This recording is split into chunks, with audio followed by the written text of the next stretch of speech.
JTBC 미주 한뉴스입니다. 백악관은 오늘 2022 회계 연도를 위한 바이든 대통령의 예산 제안의 개요를 발표했습니다. 1조 5천억 달러의 지출 제안에는 교육, 국경 안보, 기후변화 대응을 위한 더 많은 자금을 포함하는 국내 지출 계획의 전면적인 증가가 포함됩니다. 이 제안에는 국내 지출의 전체 16% 증가가 포함됩니다. 그러나 이번 행정부의 예산안에는 광범위한 학자금 대출 탕감은 포함되지 않은 것으로 알려졌습니다. 따라서 바이든 대통령과 행정부가 그동안 학자금 탕감에 대한 긍정적인 신호를 내왔기 때문에 의구심을 자아내고 있습니다. 알려진 바에 의하면 공화당 상원들 중 학자금 융자 탕감 법안을 지지하는 의원이 전혀 없기 때문에 초당적 예산 통과의 중요성으로 인해 미리 제외됐을 것이라고 알렸습니다. 일각에서는 바이든 대통령이 학자금 대출 탕감 법안을 별도의 독립형 법안으로 내놓았을 것이란 예측을 내놓고 있습니다. 잔 사키 백악관 대변인은 발표에서 아직까지 학자금 대출 5만 달러 탕감안은 여전히 테이블 위에 있으며 어떤 옵션도 제외되지 않았다고 그 가능성을 열어뒀습니다. 연방 하원 의원 내 추당적 인권기구인 톰 렌토스 인권의원회가 오는 15일 대북전단 살포 금지법을 포함한 북한 인권 관련 청문회를 엽니다. 이번 화상 청문회에는 북한 인권 개선을 위한 전략을 포함 남북관계, 한미관계 그리고 북미관계에서 표현의 자유와 기타 권리에 대한 포괄적 검토를 진행할 것이라고 전했습니다. 공지에서 대한민국은 북한과 달리 선출 대통령과 입법부에 의해 운영되지만 일부 행정부의 조치가 표현의 자유와 정치적 권리를 제한하는 것으로 보인다고 우려를 표했으며 특히 지난해 국회를 통과한 대북전단 살포 금지법이 국제적 관심을 받고 있다고 지적했습니다. 하원 외교위의 마이클 맥콜 공화당 의원은 표현의 자유는 민주주의의 핵심 가치라며 남한이 북한을 닮아가서는 안 된다고 전했습니다. 이번 청문회에는 문재인 정부의 대북 정책을 비판해온 보수 인사들과 인권운동가들이 참석할 예정입니다. 톰 렌터스 인권위는 연방 하원의 산하 조직이지만 상임위가 아니기 때문에 법적인 효력은 없는 것으로 알려졌습니다. 대북전단 금지법은 대한민국 군사분계선 일대에 북한에 대한 확성기 방송, 게시물 게시, 전단 살포 등을 금지하고 있으며 위반 시 3년 이하의 징역, 3천만 원 이하의 벌금에 처해지게 되며 2020년 12월 한국 국회를 통과, 지난 3월 발효됐습니다. 노스캐롤라이나에서는 다수의 부작용으로 인해 존슨앤존슨사의 얀센 백신 접종을 중단한다고 발표했습니다. 노스캐롤라이나 보건당국은 8일 최소 26명이 기절을 포함한 부작용을 보였다고 알렸습니다. 랄리의 대량 예방접종소 힐스버러와 채플힐의 클리닉에서 존슨앤존슨 백신 접종을 중단했다고 전했습니다. 이들 중 4명은 검사를 위해 병원으로 이송됐으나 당국에 의하면 이들은 모두 회복될 것이라고 알렸습니다. CDC는 이 문제를 조사하기 위해 주 지역 공무원과 협력해 해당 백신 분량의 유통을 조사했지만 우려할 만한 이유는 찾지 못했다고 알렸습니다. 보건당국에 의하면 부작용들은 일반적으로 오래 지속되지 않으며 신체가 보호 기능을 구축하는 반증이라고 전했고 백신 접종 중단을 처리할 것을 요구했습니다. 보잉사는 항공사들에게 737 맥스 항공기 그룹에서 발생할 수 있는 전기 개통 문제를 해결한 뒤 항공기 운행을 재개할 것을 통보했습니다.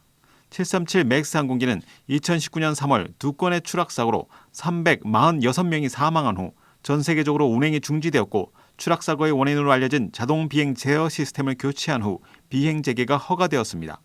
사우스웨스트 항공의 대변인은 자사의 58대 737 맥스 항공기 중 30대가 이 통보에 영향을 받았다고 전했으며 문제를 발견하지는 못했으나 추가 검토를 위해 30대 항공기 모두 일정에서 제외했다고 전했습니다.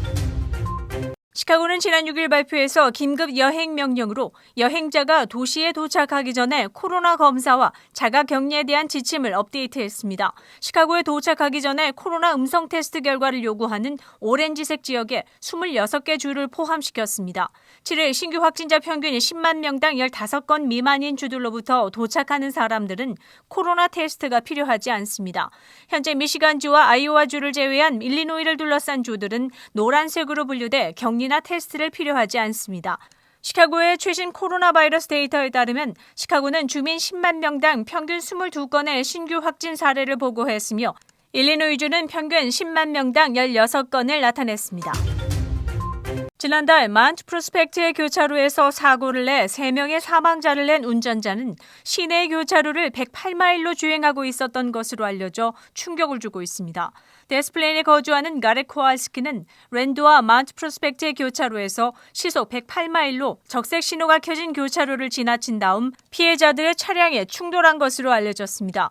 경찰은 사고 현장에서 흰색 가루가 들은 봉투를 발견했으며 그의 혈액 샘플에서 향정신성 물질인 케타민을 발견했다고 알렸습니다. 코왈스키의 보석 심리는 롤링메도우 법원에서 열리게 됩니다. 시카고에 계신 재외 동포 여러분 반갑습니다. 시카고 총영사관에 부임한 중앙선거관리위원회 소속 김철환 영사입니다. 다시 한번 인사드리겠습니다. 3월 28일 날 입국해서요. 한 10일 정도 자가격리를 한 다음에 지금 4월 7일부터 업무를 시작했습니다. 시카고 총영사관에 파견되기 전까지 중앙선거관리위원회 법제국에서 근무했었고요. 그 전에는 전남 진도군 선거관리위원회 사무과장으로 근무를 했습니다. 중앙선거관리위원회에서는 내년 실시되는 대통령 선거, 재외선거 관리를 위해서 재외 동포들이 많이 거주하고 있는 미국, 캐나다, 그다음에 아시아, 그다음에 프랑스, 독일에 총 22명의 재외선거관을 파견했습니다. 재외선거 관리의 본격적인 업무는 다가오는 9월에 설치되는 재외선거관리위원회 설치 운영부터 시작된다고 보시면 됩니다. 재외선거관리위원회가 설치되고 한 달 정도 지난 후에 국외 부재자 접수를 신고받습니다. 이때부터 본격적으로 재외선거 관리는 들어간다고 보시면 되고요. 내년도 2월 23일부터 2월 28일까지 재외투표가 실시됩니다. 재외선거를 하실 수 있는 분들은 일단 대한민국 국적을 가지고 계셔야 됩니다. 대한민국 국적을 가지고 계신 분 중에 대한민국에 주민등록이 되어 있으신 분들은 국외 부재자 신고, 대한민국 국적을 가지고 있지만 주민등록 주소가 없으신 분들은 재외선거인이라고 불리는데요. 이분들은 재외선거인 신고를 하셔야 됩니다. 재외선거는 외국에 계신 재외 국민들의 그 선거권이라는 소중한 권리를 보장하기 위해 실시되는 것입니다. 재외 국민 여러분들의 소중한 한 표를 행사하시면 대한민국의 민주주의 발전에 큰 도움이 될 것입니다. 바쁘시고 또 힘드시겠지만 내년에 있는 대통령 선거에 많은 관심을 좀 가져주시기 바랍니다. 내년 3월 9일 대통령 선거가 끝나는 때까지 재외 국민들의 투표권 보장을 위해서 열심히 노력하겠습니다. 그리고 공정하고 중립적으로 투표가 마무리될 수 있도록 관리하겠습니다. 공정하고 중립적인 투표 관리, 그 다음에 재외 국민들의 소중한 투표권 행사는 시카고에 계신 재외 국민들의 관심으로 이루어집니다. 저 또한 재외 국민 여러분에게 적극적으로 다가가겠습니다. 앞으로 재외 선거에 대해서 많은 관심 부탁드리겠습니다. 4월 9일 금요일 코로나19 현황입니다.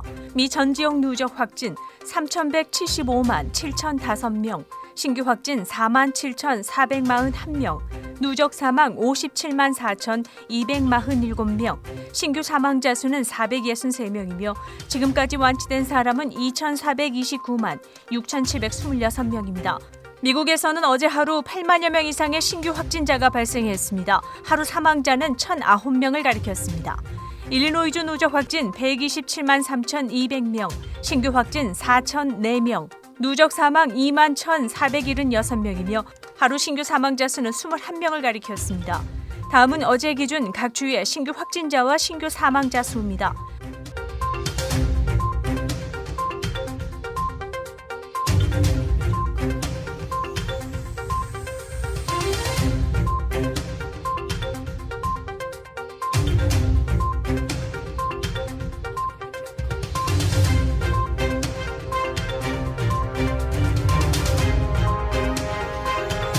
코로나19 데이터 관련 자세한 내용은 시카고 토털닷컴을 통해 다시 볼 수 있습니다. 윈TV 24.5와 MCTV 24.6 방송은 공중파 채널을 통해 시청하실 수 있습니다.